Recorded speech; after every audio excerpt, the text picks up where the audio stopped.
پاکستانی اشرافیہ کی ایک تلخ حقیقت انصاف یہاں ٹکے ٹکے پر بکتا ہے اور قانون طاقتوروں کے گھر کی لونڈی ہے۔ ایان علی دبئی جانے کے لیے اسلام آباد ایئرپورٹ پہنچی، جس کا نام اس وقت بے نظیر ایئرپورٹ رکھا گیا تھا۔ وہ وی آئی پی لاؤنج تک آئی اور اپنا لگیج کاؤنٹر پر رکھا تو کسٹم حکام نے اس کا بیگ چیک کرنا چاہا۔ ایان علی نے لاپرواہی سے بیگ کھولا اور اجاز چودھری نامی کسٹم انسپیکٹر نے بیگ میں پڑے 2 کپڑے ہٹائے تو نیچے ڈالروں کی گٹھیاں پڑی ہوئی تھی۔ انسپیکٹر نے ایان علی سے استفسار کیا تو اس نے لاپرواہی سے کہا کہ یہ میرے ہیں۔ اس نے کہا میڈم مجھے یہ رقم زیادہ لگ رہی ہے، کم و بیش $5000 سے زیادہ کیش لے جانا غیر قانونی ہے۔ پھر اس نے گھڑیاں گنی تو وہ $5 تھے۔ کسٹم انسپیکٹر نے اپنے سینئرز کو مطلع کیا اور ایان علی کو صوفے پر بٹھا دیا۔ ایان علی کو کوئی پریشانی نہیں تھی، اس کے لیے یہ روز کا معمول تھا، لیکن اجاز چودھری کے لیے یہ معمولی بات نہیں تھی۔ وہ جانتا تھا کہ ایان علی ہفتے میں 2 مرتبہ دبئی جاتی ہے اور اس کے سامان کی کوئی خاص چیکنگ نہیں ہوتی اور کسٹم کا عملہ بھی اس کو ہینگر تک لے جاتا ہے۔ سینئر حکام آ گئے اور انہوں نے اجاز چودھری کو ایک طرف لے جا کر کچھ سمجھانے کی کوشش کی۔ اجاز چودھری اکڑ گیا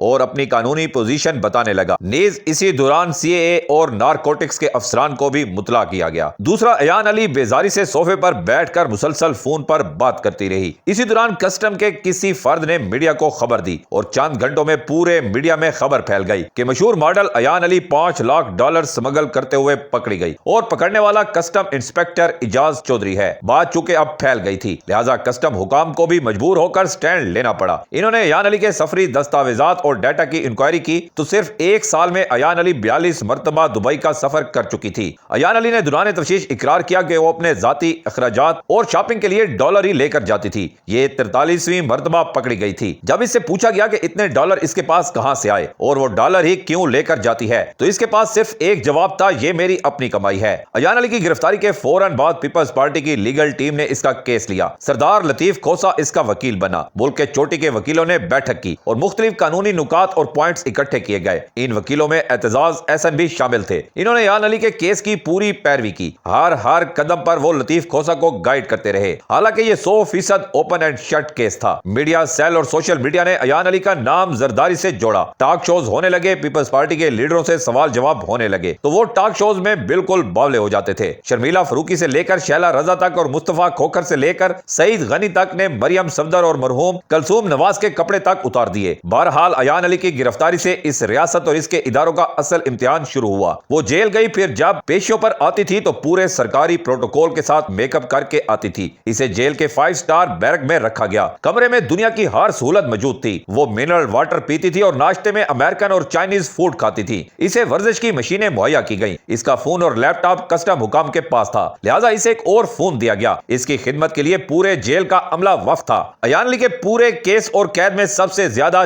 چاندی وکیلوں کی ہوئی، دوسرے نمبر پر سب سے زیادہ فائدہ جیل حکام اور پولیس والوں کا ہوا، تیسرے نمبر پر میڈیا تھا جس نے زرداری اور ملک ریاض دونوں سے بھرپور فائدہ اٹھایا۔ 7 شریفوں سے بھی زرداری کی مخالفت میں فائدہ اٹھاتے رہے۔ ایان علی ملکی تاریخ کی پہلی قیدی تھی جسے جیل میں 5 سٹار ہوٹل کی سہولت دی گئی۔ ایسی سہولیات ذوالفقار علی بھٹو جیسے شخص اور نصرت بھٹو، بے نظیر بھٹو سمیت آصف زرداری اور نواز شریف تک کو نہیں دی گئی۔ حتیٰ کہ جتنی بھی بڑی بڑی سیاسی شخصیات جیل گئی انہیں یہ سہولیات نہیں ملی۔ دوران تفتیش جو کچھ ہوا اس سے ہر شخص باخبر ہے، لیکن سب کے بیچ جو سب سے زیادہ متاثر ہوا وہ کسٹم انسپیکٹر اجاز چودھری تھا۔ اس کے افسران اسے ملامت کرتے، اس کے کولیگز اسے نفرت بھری نظروں سے دیکھتے۔ دوران جرا ایان علی کے وکیل اسے گالیاں اور جھڑکیاں دیتے، عدالت کے ہاتھے میں اسے دھمکیاں دیتے، اسے نامعلوم نمبروں سے کالیں آتی، اسے قتل کرنے کی دھمکیاں دی جاتی، لیکن وہ اپنی جگہ کھڑا رہا۔ اسے ہر قسم کا لالچ دیا گیا، لیکن وہ کیس سے 1 انچ بھی پیچھے نہیں ہٹا۔ اس کی ترقی روک دی گئی اور بجائے اس کے کہ اسے انعام دیا جاتا، اسے پابند کیا کہ جب تک کیس کا فیصلہ نہیں ہوتا وہ کسٹم کاؤنٹر پر خدمات نہیں دے گا۔ اس نے تمام ثبوت اکٹھے کیے اور عدالت کو دے دیے۔ جب فرد جرم لگنے کی تاریخ قریب آ گئی اور اسے بطور عینی گواہ پیش ہونا تھا، اسے اپنے گھر کے سامنے 2 نامعلوم موٹر سائیکل سواروں نے قتل کر دیا۔ پولیس آئی اور اس کی لاش پوسٹ مارٹم کے لیے لے گئی۔ چند دن میڈیا پر ہاہاکار رہی، پھر تھانہ وارث خان پولیس نے اس کی قتل کو ڈکیتی کی واردات قرار دے کر فائل کو بند کر دیا۔ کسٹم حکام بھی بالکل خاموش ہو گئے۔ اس کی بیوی سر پیٹ پیٹ کر تھانوں عدالتوں میں دھاڑے مارتی رہی، لیکن اسے ہر طرف سے دھتکار دیا گیا۔ اس کے ساتھ اس کا کم سن بیٹا عدالتوں کے ہاتھے میں بدترین گرمی میں رلتا رہتا، لیکن کسٹم حکام اور اجاز چودھری کے ساتھی اس سے نظریں چرا کر ایک طرف ہو جاتے۔ اجاز چودھری مر گیا تھا۔